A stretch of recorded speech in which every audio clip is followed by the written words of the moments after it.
കാലുമായി Everest കീഴടക്കിയ ആദ്യത്തെ വനിതയാണ് അരുണിമ സിൻഹ. ഉത്തർപ്രദേശുകാരിയായ ഈ മുൻ ദേശീയ വോളിബോൾ താരത്തിന് 2011 കാൽ നഷ്ടമായത്.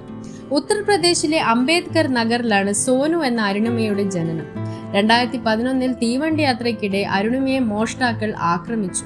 സ്വർണമാല പൊട്ടിച്ചെടുത്ത ശേഷം ബാഗ് പിടിച്ചുപറിക്കാൻ ശ്രമിച്ച അവർ ചെറുത്തുനിന്ന അരുണിമയെ തീവണ്ടിയിൽ നിന്ന് തള്ളി വീഴ്ത്തി. ആ അപകടത്തിലാണ് അവർക്ക് കാൽ നഷ്ടമായത്. ഒരു കാൽ മുറിച്ചു മാറ്റപ്പെട്ട അരുണിമ പിന്നീട് കൃത്രിമ കാലുമായാണ് ജീവിച്ചത്.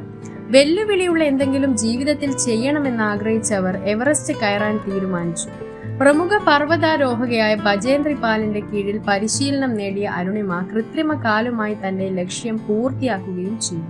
അരുണിമയുടെ ആവേശം അവിടം കൊണ്ടും തീർന്നില്ല. വിവിധ ഭൂഖണ്ഡങ്ങളിലെ ഏറ്റവും വലിയ കൊടുമുടികളായ Kilimanjaro, Elbrus, Kosciuszko, Aconcagua, Puncak Jaya എന്നിവയും അവർ കീഴടക്കി. Padmashri, Tenzing Norgay highest mountaineering award തുടങ്ങിയ അവാർഡുകൾ അരുണിമയ്ക്ക് ലഭിച്ചിട്ടുണ്ട്. ഉത്തർപ്രദേശ് സർക്കാർ 25 ലക്ഷം രൂപ നൽകിയാണ് അരുണിമയെ ആദരിച്ചത്. ക്യാൻസർ ബാധിതനായിട്ടും അതിനോട് പൊരുതി കളിയിലേക്കും ജീവിതത്തിലേക്കും തിരിച്ചുവന്ന ക്രിക്കറ്റ് താരം യുവരാജ് സിംഗിന്റെ കഥയാണ് അരുണിമയ്ക്ക് പ്രചോദനമായത്. അരുണിമ സിൻഹയുടെ ആത്മകഥയാണ് born again on the mountain. Video ഇഷ്ടമായെങ്കിൽ channel like, share and subscribe ചെയ്ത് സപ്പോർട്ട് ചെയ്യുക. കൂടാതെ അടുത്തുള്ള ബെൽ ഐക്കണിൽ ക്ലിക്ക് ചെയ്ത് വരും വീഡിയോസിനായി കാത്തിരിക്കുക.